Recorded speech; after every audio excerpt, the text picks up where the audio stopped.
Tim, let me ask you about the, we've been kind of talking about the tight end position in the offseason, and Sorensen's one of those guys that I'm interested in and watching this upcoming year. They're in the hunt for a top tight end, and a couple of top tight ends across the country. You'd think that's quietly could be a position, even though the state produces them at a nice clip.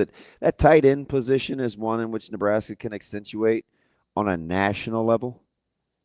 Yeah, I think so. I think there's an opportunity there, and I think because like I mean what they have a chance to do this year with Heinrich and some of the guys in the room, and the excitement that can build for the future. You're bringing in a very sound prospect in Sorensen. You have an opportunity in 27 to potentially get in with the Mata Hudson. Like I think there's an opportunity here over the next year, and I think there's some questions like, hey, I think Marcus Satterfield deserves a ton of credit for kind of the development at that position. I think if you talk to the tight ends, they love him. They think highly of him as a position coach. Ahmad Hudson, the key reason Nebraska is in that recruitment and a top contender of that recruitment is Marcus Satterfield and the effort Marcus Satterfield put in that first visit when Hudson was in town. So what happens at the end of this year?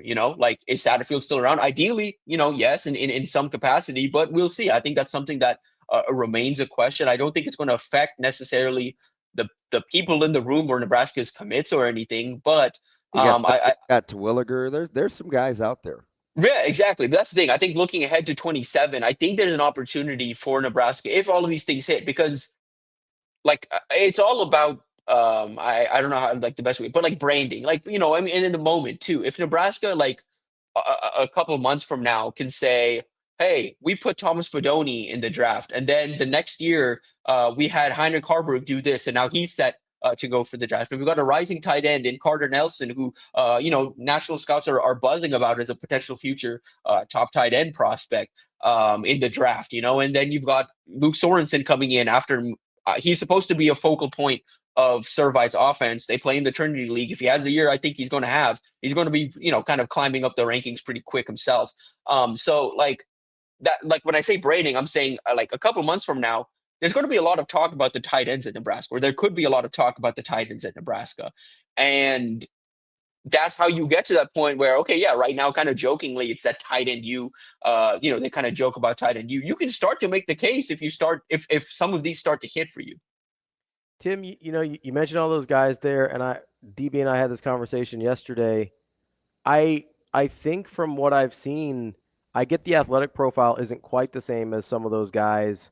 I still think Luke Lindenmeyer is the best tight end on the roster. I agree. I think he's the most well-rounded. I think he's a guy that. Yeah, I would agree. Yeah. So I was kind of looking, because, and tell me if you agree here, because I know you like to get into the nitty-gritty on this stuff sometimes. I asked DB if he was the only tight end on the roster where you get no clue as about what's to happen because he's on the field. You're talking about when he breaks the huddle? Yeah. Like if you break the huddle with Lindenmeyer as your personnel, as opposed to Haarberg or Carter Nelson, is he the only one that you get no clue just by the fact that he's in the game about I think so. Yeah, if Markway was healthy too, I think him too. But yeah, I think he for sure in those situations. Also, I do wonder a little bit with that group. Like, yeah, like there's going to be a question of what Nebraska does when Lindenmeyer comes out. But from a pure like where is he going to be and what's he going to do? I kind of wonder if that's going to be Heinrich in specific games. Like, hey, he could be in the backfield. He could be that second tight end spot. He could be in line. He could be out in the slot. He could be catching a pass and then throwing a pass. You know what I mean? Like, it's just, I think you're right in the sense that I think Lindenmeyer is going to be the guy that he comes out and is like, oh, Nebraska could be running or passing. We have no idea. But if Nebraska comes out in like, 12 personnel, when the two tight ends are Heinrich and Carter, it's like they're probably throwing it. Like, I think that just, yeah. So let me ask you something. If I'm just thinking personnel in my head, right? It's got to be a team that spends a fair amount of time in 11 personnel, right? I think so. That's what I said after the Markway injuries. Like, I think Nebraska's going to be being a lot more 11 this year. But I don't know, man. Like, I do wonder as we get closer to it. Like, I feel like we've seen in practice specifically, we've seen a lot of like kind of jumbo, like 12, even 13 type stuff in practice. 12 was what I thought all offseason. Yeah, prior. Yeah. Remember, right. I was like, hey, Nebraska's going to want to run the ball. I get the flash and dash of the wide receivers. I think they want to run the ball. And 12 personnel allows them to still be versatile. And it's a nightmare for a guy like me because you're still balanced, right? One back, two tight ends, and they don't have to be traditional is a headache. So and I think that's definitely still on the table. I guess whether it's 11 or 12, let's just say I think, one back with some tight end or H-back type look seems to be the way that these guys will want to play. Yeah, I agree. So what do you think that means the offense looks like if they are playing mostly out of 11 personnel? And do you still think there's going to be some of the versatility like you were talking about with Haarberg in terms of where they line up? Because in my head, for whatever reason, when we were talking about Haarberg lining up in different spots, I always kind of imagined him as the second tight end in that scenario. Yeah, I that's where I kind of see him, but I think there's going to be like, would it surprise you guys if Nebraska's in 11 and it's like a second and long or even like a third and medium, third and long, and it's three receivers, Emmett in the backfield, and then it's Heinrich out there instead of Luke as like maybe the detached like in the slot. Would that surprise y'all? I don't think so. I think like that's where we see if it's one tight end and it's Heinrich on the field, that's where I could see it. I mean I think there's just also a world where Nebraska throws out a lot of different wrinkles because they are so versatile. Like again, Heinrich can do a lot of different things. I do think they want to utilize him in a couple of different ways. And that's only the reason why I think it's that question. I think it's going to be like a handful of snaps where he does something different than what a traditional tight end would do.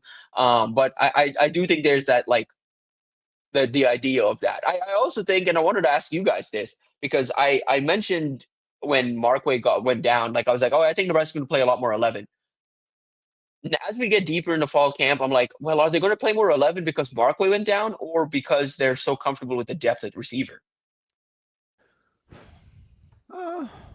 I think so. It's interesting. Like the coach in me says, stylistically, I want to utilize my best players. Right. So tight end's one of those spots. I don't know. Is my fourth wide receiver better than my second tight end versus how I want to play offense?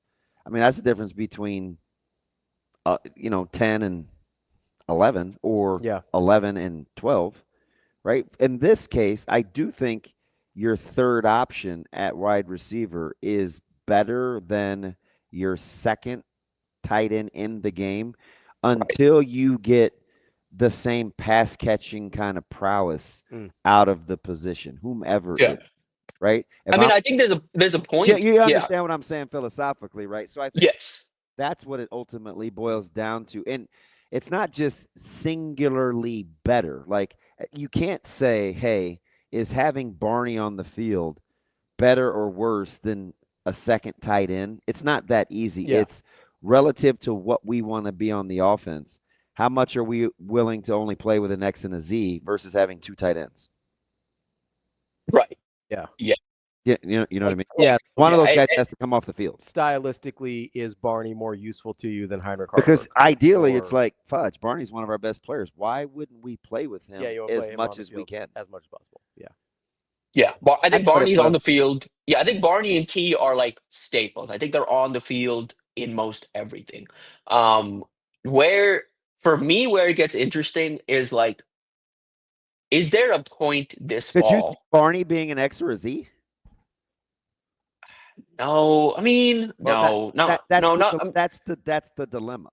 Right? Yeah, like especially not with the personnel, like the other options Nebraska would have to be an X or a Z. You know, like I just think it makes more sense. That's what you have to consider if you use another tight end or an H-back type outside of Lindenmeyer. Right.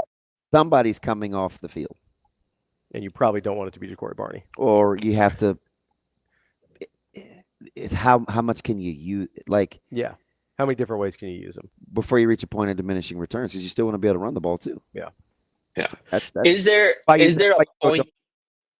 Yeah, I was wondering with this question specifically because it does bring up something like, again, in terms of, hey, is the second tight end better than Nebraska's third pass? I don't think so. I mean, I think they need to prove it. It's not really that linear, but yes, exactly. I'm saying if we run duo or power, are there other ways we can get to it and utilize our personnel and not compromise our passing game? Or how Right. being an 11 personnel allow us to still do that? And is this going to be our RPO guy? Like, those are the cool things that where you're putting an offense together where you have to understand your personnel. Right. Like, I, Yeah. I, I think players, not plays. So So, can you run the way you want to with Barney on the field instead of an extra tight end? yeah, I just use Or that as an yeah, example. yeah, But yeah. yeah, right. I mean, it's November, man. What are we doing? It's October. How does that fit with what our philosophy is offensively? Yeah. I think I As we're think I having this think part of that conversation, I yeah, think go part ahead. of that though is why Dana was so animate about perimeter blocking Mhm. early. Because yeah, I want to be able to RP. I want to be able to utilize some of the fundamentals of my offense, but we can't do anything on the perimeter without being physical. Mhm. I don't care what it is. Yeah. Right? If you're not physical in the run game as perimeter blockers, in this league, it would be hard to still be a prolific passing offense because people wouldn't play you honest. Yeah. I mean, Yeah. defensive coaches will adjust, right? So you Right. want well-rounded. You want to be well-rounded. Yeah. I was But just about, otherwise, you become a as we were victim having of this scheme. conversation. What's Yeah. that? No, I was just about to mention, as we were having this conversation, Nebraska is better. Like, the receivers are better blockers.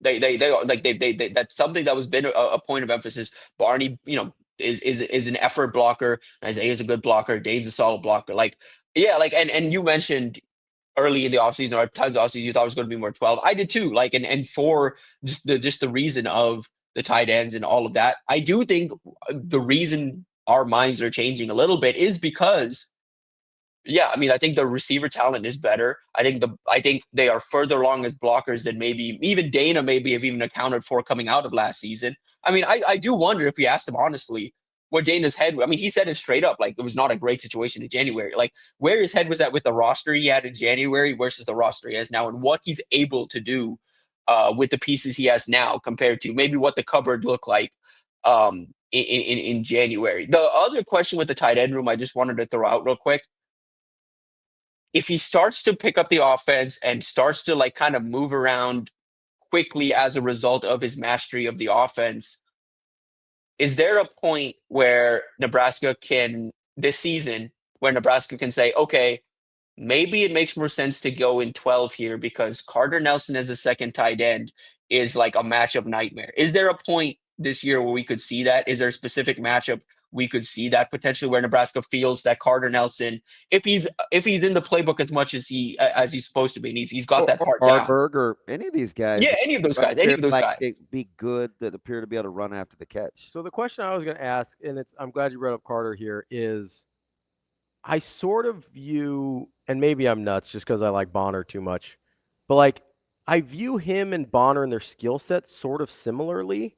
Like, they sort of both feel like tweeners almost. I don't think we respect as a fan, like in the media and as a fan base. I don't feel like we respect Bonner's talents enough. I think we describe him. We think Bonner, and we think, oh man, hard hat, lunch pail kind of guy. No, No, I think he's really talented. he's a pretty talented player. Like, he can do a lot of Every different time he got the things. ball in his hands, he tended to do something positive with Yeah. it. So Yeah. that's why I'm kind of asking the question, though, is like we're talking about this with tight ends with, hey, can you still pass the way you want to with two tight ends in the game, and could you still run the way you want to with three wide receivers in the game? But if you're using, say, Bonner in one of those situations where he sort of can do both and he's really talented with the ball in his hands, like I almost wonder if like we talk about Carter Nelson as sort of the glitch in the offense in a positive way that he can cause matchup issues. I wonder if we shouldn't also be talking about Bonner in that way from the wide receiver room. Yeah, I think so. In a different way, but yeah, like, just because he's another guy that you don't really know what Nebraska's doing when he's out there. Like, Nebraska trots out an 11. It's Emmett Johnson in the backfield, Dylan Raiola, Luke Lindenmeyer the tight end, Jenner and Bonner's one of the receivers, and then it's Dane Key and Ja'Cory Barney. What's Nebraska doing? You have no idea. like they could block and they could just run it, and you feel pretty good about that group being able to block. They could throw it, and you feel pretty good about the opportunities, for a Dane Key to maybe clear out the field. Maybe you get Bonner on an underneath route, and you have, maybe Jacory on a deep cross. Like, you have all these opportunities to, it's like you trot that specific personnel out there. The defense is going to have to account for essentially everything. Mm. Oh. Good conversation there with our guy, Tim Verghese, Inside Nebraska. Tim, appreciate the time. As always, we'll talk to you next week. Appreciate you guys.